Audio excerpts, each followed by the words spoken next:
road trip. Road trip to Vegas. Sick New World. Yes. Hey, I made it past that area, and I didn't get a speeding ticket this time. I know. Yeah. That ticket ended up costing me just as much as the ticket for Sick New World. Somehow we managed to get into it for free. I don't know how we did it. Right. And Yeah. now we're on our way, and we don't have wristbands. We're gonna wing it and hopefully get them for free again. We'll see. If not, we'll find something cheap. With that many people, there's gonna be cancellations. People are gonna get sick. There's gonna be all kinds of stuff. You have to figure. Well, because last year, they said 70,000 in attendance, and it's not sold out now. Like you could go on the website right now and still buy tickets. So I'm gonna say probably 50, 60,000 will be there this time. So we got like System of a Down, Slipknot, Alice in Chains, Primus, A Perfect Circle. Alice in Chains. Yeah, I know. I'm excited. I love Alice in Chains. Danny Elfman. Yeah, that'll be interesting to see what that's gonna be. You said there's a band? Yeah, he's got like a band, and he has like a little orchestra, different singers. So do you think he'll probably play like from all the movies, like Yeah. a little bit? Yeah. Edward Scissorhands? Yeah. Oh my gosh, I want to check it out so bad. But the problem being is there's so many bands, and then like he kind of is going to overlap Seven Dust, and I want to see Seven Dust. I too. know. That's why I'm gonna have to go see Seven Dust. But I think we can probably watch about 45 minutes of Danny Elfman, and then go see Seven Dust. Yeah, we'll have to plan that out. I'm okay with missing some songs from bands, so I could go see another band. Just to say that you saw them. Yeah, just to check it out. That's like with Baby Metal. That's one that they're not really my vibe, but the girls dressed like that. Like I want to see the show. Yeah, I saw them at Aftershock last year. It's a good show. Yeah, I feel like it's a show. I didn't know any of their music at all. Yeah, I just want to at least like check it out and see the sound. Because you have those bands that are like ones that are high energy with the music alone, but then you have bands like Slipknot that are like a whole show. Like it's an entertainment as well, and they're good live, of course. And they brought back their old jumpsuits. The old masks. The old masks, which is cool. My face is currently painted like Joey Jordison. How long did that take? It was like an hour, and I rushed. I'm not really happy with it, but I think everybody will like it. And that's not going to come off in the heat. That it's going to be put to the test. Luckily, Vegas's weather today isn't as bad as last year. Last year was hot. Yeah, last year was like 90-something degrees. It was like the first start of the whole year being warm. It was pretty brutal. In the area that it's at, you have to do a ton of walking. And all that concrete, too. Yeah, it's all asphalt. So we'll see, but yeah, what's going to put it to the test is I like to dance and jump around a lot, so that's going to make me sweaty, but then at the same time, it's the kind of makeup where if it does kind of start wearing off, it kind of looks cool still. It's like creepy. So it'll work out, but I brought all my stuff to touch up if I have to. It's going to be a long day. So are you still on the no dating thing? Yeah, I feel great. Like, I've never felt this great in my life. I've been turning dudes down. I'm like, hey, I'm not into dating right now. Like, I want to just focus on me, because that recent situation I got myself into was a clear indication that I need to take some time and just not get involved with that. Was that the one with the two guys? Yes, so I ended up at a concert with one dude on my side and one dude behind me, and both of them are thinking that they're on a date with me. Oh, shit. So, and that's, I can be accountable for that and know that I should have communicated better, but lack of communication from one of the guys is why I was in that situation. I had brought up, so here's the thing with me, and this is part of social media, and this is a big part of relationship problems, is the content of the person you're dating or your boyfriend, the content they're following. Say risky Instagram models, OnlyFans. For me, I don't like when a guy follows that. It's if there's a few there, but when they're following hundreds, almost to thousands of those accounts, to me that's like, like, is that all you're into? Do you view women as objects? And especially when they're liking all those pictures. So, dude I was talking to, I expressed, because I felt like he was starting to get a little bit more serious about me. And I kind of started feeling that too. I'm like, I'm very curious to see where this goes. But he lives 3 hours away from me. We hadn't even been on a legit date or hung out like that. So all that makes me think it wasn't that serious. But I had to tell him, I brought it up to him. I was like, hey, I saw the other day, and this is the thing about social media, you can snoop on anything. It's not even snooping. It's social media for a reason. It's out in the public. Anybody can see it. So technically, you're not really snooping. You'd be snooping if you're like looking in his window and shit like that. Or if you pick up his phone while he's not. Yeah, if you're looking through like that. But if it's out there, we all got to know that if you put something on Facebook or whatever, that's open for everybody to see. So you can't come back and be like, well, what were you doing? Like, well, what are you doing? But so I brought up to him. I was like, hey, I notice, you follow a lot of accounts on Instagram and also like the pictures. If we progress to a relationship, I'm not going to be okay with that. And I'm letting you know this. I'm not trying to change who you are. If that's what you want to continue to do, that's on you. But for me, it's not okay. And I'd rather bring this up now before we go any further. Because if it's going to be an issue when we're together, I don't want to do that. Because why go into something when you know there's going to be problems?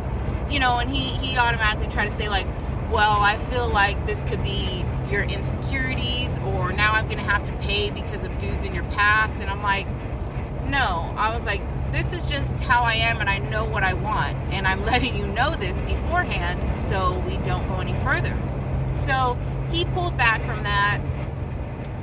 Wasn't really talking to me. So I took that as, he's like, well, I'll think about this. And I'm like, okay. And mind you, we were talking every day, good mornings, good nights, talking throughout the day.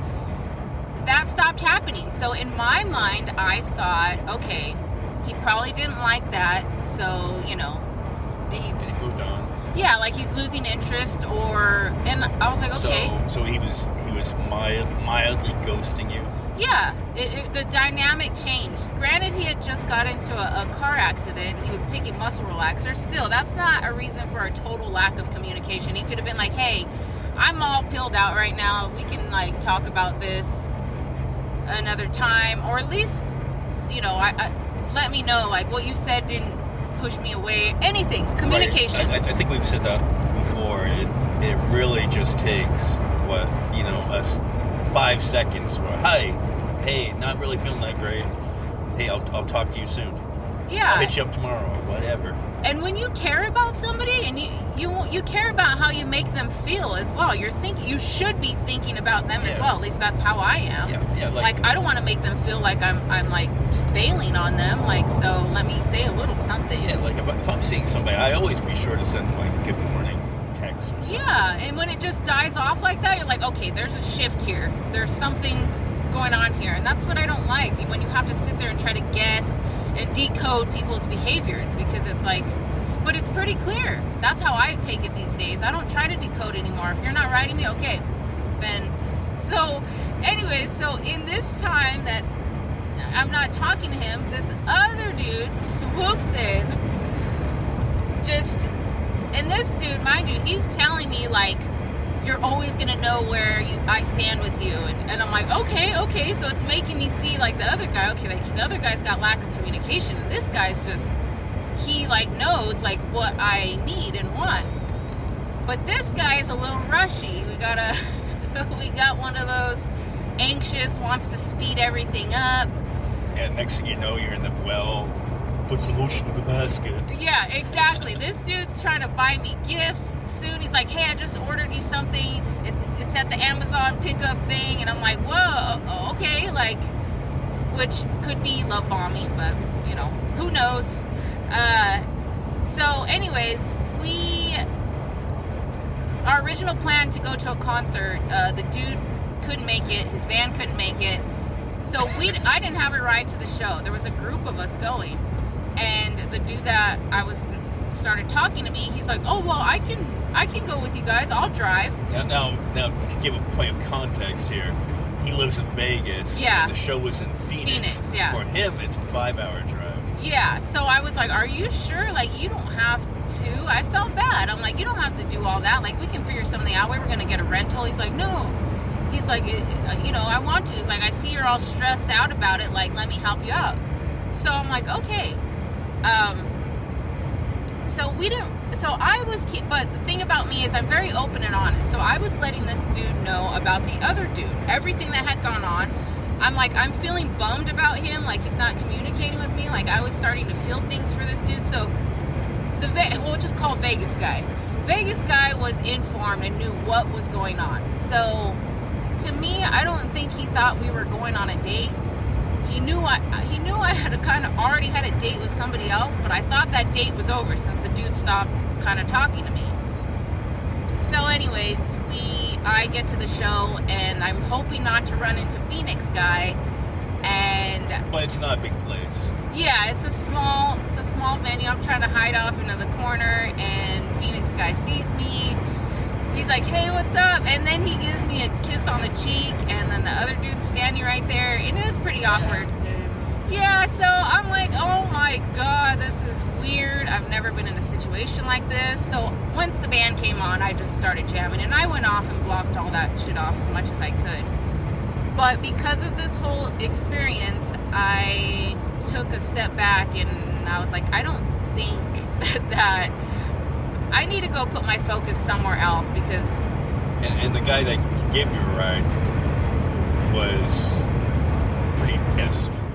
Yeah, he was mad about it. I was also upset with that dude as well because I told him that I wasn't trying to move fast physically. I didn't want to be talking about sexual stuff, and he kept pushing my boundaries, so that really turned me off about him. But yeah, he was upset. He's like, I can't believe that you would... you know, this other guy's there. I'm like, dude, you knew about the whole situation. Like, you know, and then he tried to say I was using him. I'm like, you offered to give me the ride, and I felt bad about it. So in no way was I using you. So, but me being put in that situation, it was a lot. And I'm like, I need to take a step back from all of this. I just want to be... What I want to do now is I want to meet friends and I want to build solid friendships with people. I want solid people in my life. And if one of those friendships eventually develops into more, that's fine. But I'm not going to be going and putting myself on dating apps, putting myself out there, looking for stuff. Like, I feel like a solid friendship foundation is what is going to make something long-term for me. You know, knowing I can talk to them about everything, we can go out and have fun. That I can trust them, that they're not some dude, just their intentions are just to sleep with me so fast and make it physical, because honestly, I've been noticing a lot that it's a lot of physical stuff that, and, you know, with guys and girls now, too, it seems. So, yeah, quick movers and... You know, I got into myself one of those situations once. This is before social media. I used to be famous for throwing really good parties.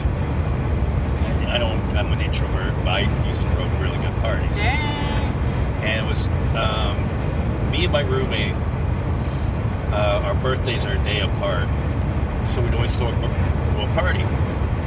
And I wasn't seeing anybody, you know, I was dating, but I wasn't seeing anybody. And so I invited 2 different girls to this party. And neither of them gave me a solid answer whether they would show up or not. They didn't say yes. I would have invited both. But I invited both because, well, you got 50-50 chance, right? One of them might show up. And then I invited this other girl who had a crush on me, but she was married. And she was bringing her husband. Well, I'm good. Bring your I ain't husband. into that. I ain't into that. So I'm like, good. You know, hey, I'm I'll meet your husband. That way, you know, I mean, Yeah.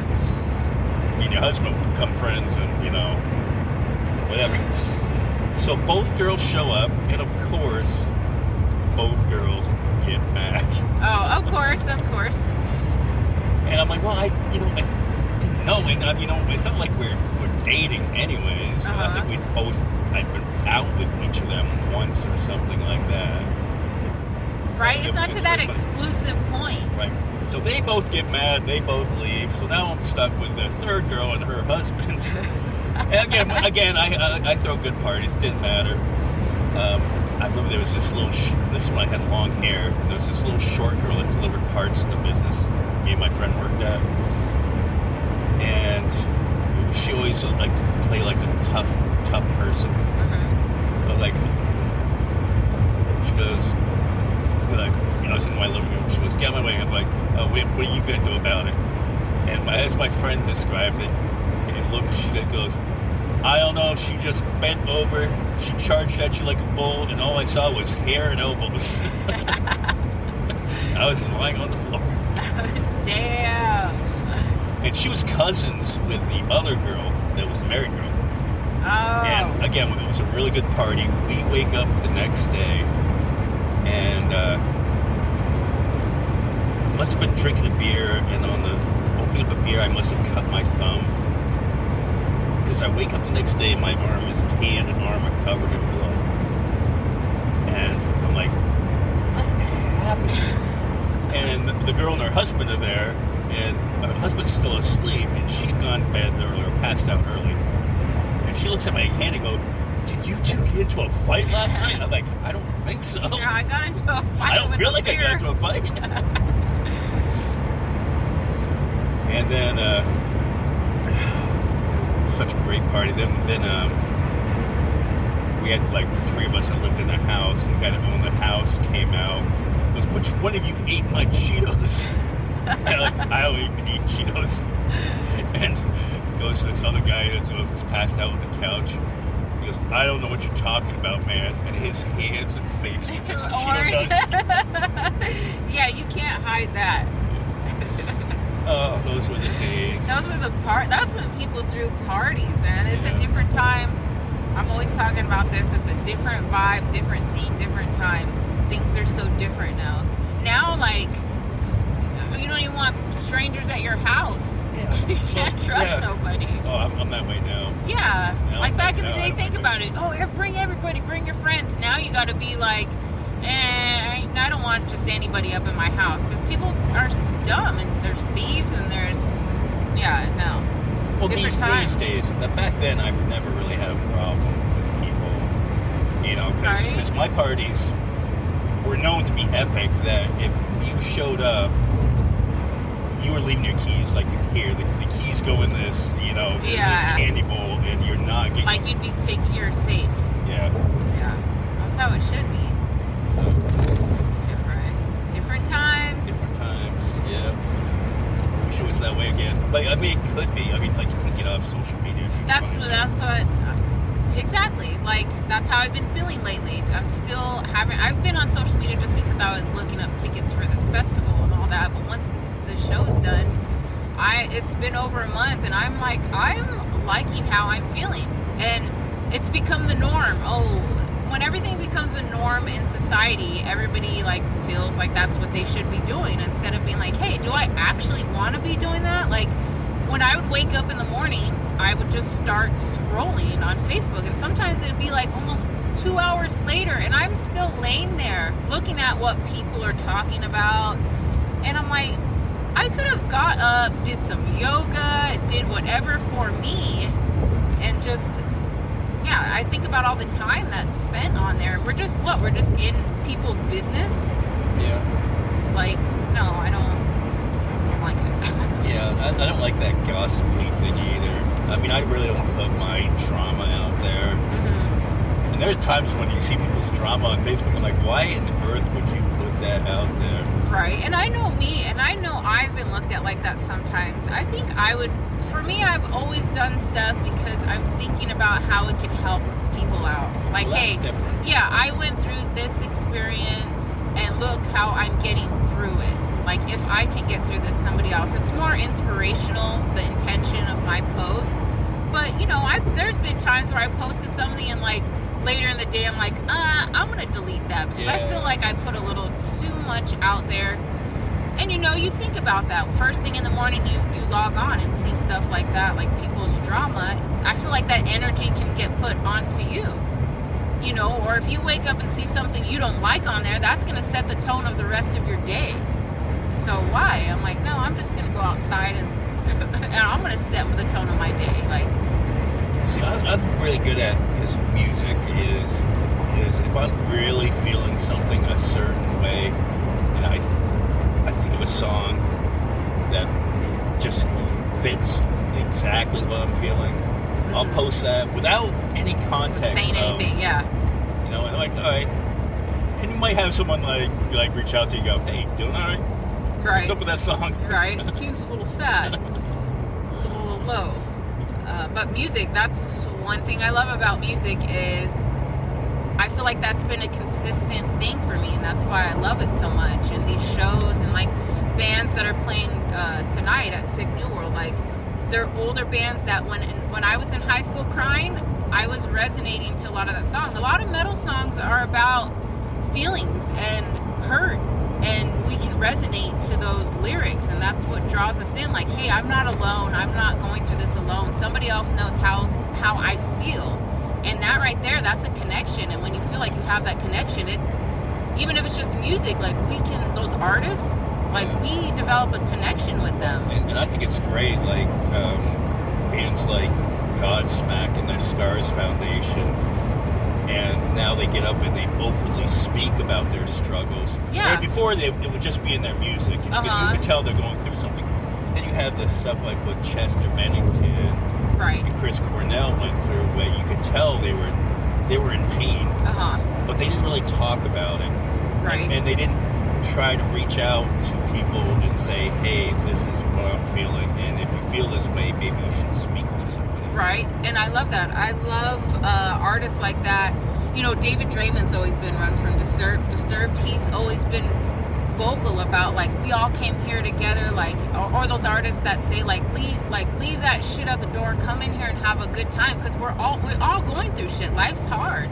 So those artists that are and I think it's starting to become more normal. They're starting to speak up about stuff, and I think that's great. Well, that's because it's becoming more acceptable for men to talk about their struggles. Exactly. So if I was like the lead singer of a band, I would be saying some stuff, because that's reaching thousands of people and making people feel like, hey, maybe it's okay for me to talk to somebody. It's okay for me to speak out. This person knows how I'm feeling. Right, like the pit at Slipknot, and you just see the kids there, and they're just letting out all their aggression.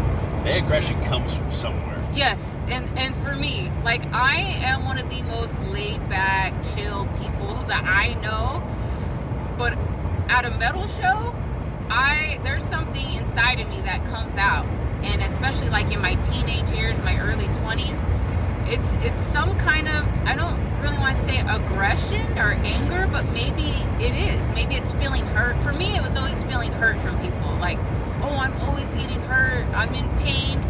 When I would go to those shows, it's almost like it would come out, and that's an energy release. And then when I would leave, I'd feel like all like floaty, like, wow, like I got a lot of shit out. And when you finally get home and you unwind from the show, and it takes me a while to unwind from the show. Right. That's probably why it's good to have a 2-hour drive back to Vegas, because by the time you get home, you're like, all right, I'm around. But yeah, you sleep so good. And the next day, you're just like, wow. Yeah, it's a release, definitely. And I think that that's a healthy outlet if people are going to have to, if they're releasing some kind of, to me, a low or negative energy in them, it's best to get it out that way. Because metal shows, the pit may look rough, but majority of those people in there, they're looking out for everybody. If somebody goes down, they'll pick you right up. There's 3 people to pick you up. It's a family thing. That's how I feel this show is. It's all these people traveling from other countries.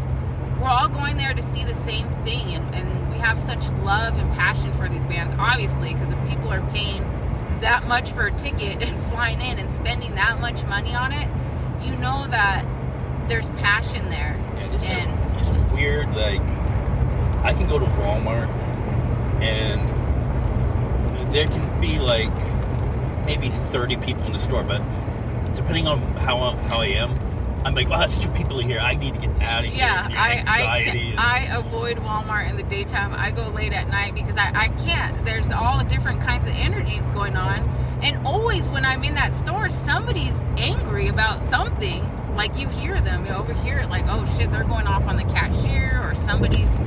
And, you know, we pick all that up. But at a concert, throw me in with, I don't know, 50,000 people, and it just feels calm. Like, feels like you're among your people. Yeah, that's our people. That's family. Like, they know what it's like, and that's one thing that I love. It's great, and that's why me and you are just concert junkies. It's our form of probably therapy. It's therapeutic. Therapy. It's therapeutic, very, and like I said, it's been the one constant, consistent, not one, but one of the constant, consistent things since I've been a teenager that's still there, and that still helps me out.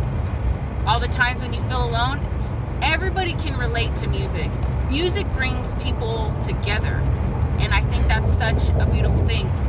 Well, as Sully had said, and I'm going to try to edit what he said into the end of this podcast, is it's not only the lyrics. Like, you'll hear a lyric and it'll bring you back to a certain place. Like, the point being, I was listening to Slipknot last night, and I put on Snuff, and it just reminded me of someone, and I had never thought about this particular person in relation to that song before, but just whatever it was just brought me right back, and I was just like, wow, I never really thought about it in that context. Right, and it's that powerful that it can take you back to a time, a feeling that you had, a person. I try to avoid, you know, like when I've had exes that have dedicated songs to me, because a lot of people can't listen to, like, oh, I hate that song because that was my, my ex dedicated that. That was our song. Fuck that song. And it's like, I don't let people take over my music like that anymore. I'm like, no, that was my song before that person came along, and it's still going to be my song. I might think of them when it comes on, but I'm not going to think of the bad things about it, you know? I'm not going to let them take that from me. But isn't it weird how music is, it's just vibrations. That in its core, it's just a vibration. Right. And that vibration can trigger a memory. Uh-huh. It's just magic. It is. And music also has the ability to, you know, you see a little baby, little toddlers. You put on music, and some of them will just start moving.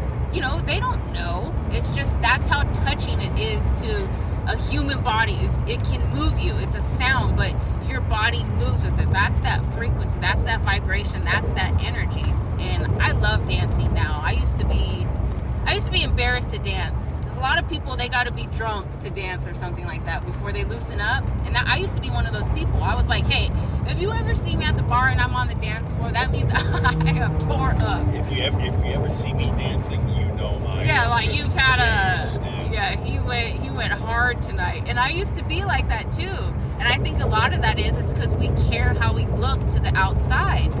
And so something that I've really grown into is I can go to a show now sober, and I will dance and dance and dance. I'll even dance by myself. I don't care. Like, I'll go up to the stage and just dance. And, you know, it's because I'm doing this for me. Like, I want to go dance. I don't care what I look like. And people probably like, this bitch is drunk. And I'm like, no, I'm actually sober. But music, it moves you so much. I just love it. It's just beautiful. I'm stoked to see a lot of these people tonight and just spread good energy. And you know what I do at shows now too, is when I go to these shows now, because I'm very spiritual, and I'm a big believer of putting out the good energy and sending the good vibes and all of that, love light, all that, yeah. But when I'm at these shows, like, I literally think of everybody in the crowd right now, and I'm like, I hope we all have a good time tonight. I'm sending out so much good energy to everybody. I hope it's felt, and, you know, I just hope everybody has a good time tonight. That's what it's about. And one thing that like a band like Shinedown does, and they're another one that talks a lot about mental health, is at one point in the show, about 3 songs in, he'll stop the show and he goes, "All right, I want you to turn to your right, shake their hand, say hello. Turn to your left, shake their hand, say hello." And everybody does it, and you just say, "Oh, right, that's cool." Yeah, I love that because it is. That's why David Drake, again, always like our brothers and sisters. Like and even Slipknot, Corey says that too. Like, these are we're all like a family. And Corey's another one that has come out. He does. Yeah, about his struggles. I love that. I think it's. All right, so I don't have to worry about you like running off with some guy. No, not the dating. I mean, you never know. What happens in Vegas stays in Vegas. Right. And you know what? Since you have makeup on, and no one's really is going to be able to tell. Exactly. You could just go to me, and if you do, and just say, "Hey, Dad." I know. Hey, Dad. Daddy. This is so and so. Dad, this is fucking Mark from Europe.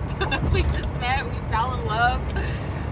We're going up to the Vegas chapel. Yeah, we're gonna go get hitched tonight, and yeah, I know. But that's a good thing to think about. My face is painted, so somebody really can't judge me off of my looks. Although I am into like painting my face very scary, and I tend to get hit on more when my face is like that. So there's some freaks out there.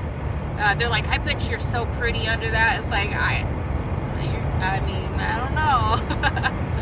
Like, yeah. Well, I mean, just don't come up behind me and just whisper in my ear, "Hi, Dad." Right? Whoa. Yeah. So I mean, yeah, I'm just very friendly. Like I said, I love. It's like I go through phases. I'm like, oh, I love people, and then I'm like, I hate people. Like when Slipknot sings "People Equal Shit," I feel that in my soul. And it's just the shitty things that people do. I don't hate people.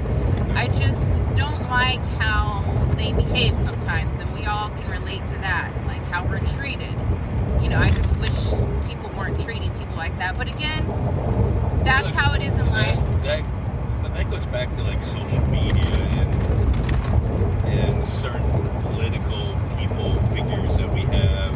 Is it just become acceptable to be mean to each other and against each other? And that's been the whole thing, is choosing a side, picking a side. Which side are you on? Which side are you on? You have people want you to be clear about it. You can't be like, well, Yeah, in a concert, there's none of that. There's none of red ties, blue ties. Exactly. Exactly. It's we're all here in love, like for the same thing, and that's why it feels so good. And that's the way it should be. Really excited. All right, maybe we'll do a recap on the way back. Yeah, we can. Yeah. So we're getting close here. Almost there. Plus, we're getting into Nevada, and I don't want people to think I'm talking on the phone. Right. Okay. So we'll sign off, and we're gonna go get our therapy. Therapy. That's session. it. That's if we even get it. I know, we're getting in. All right. All right, we'll talk to y'all later. Bye.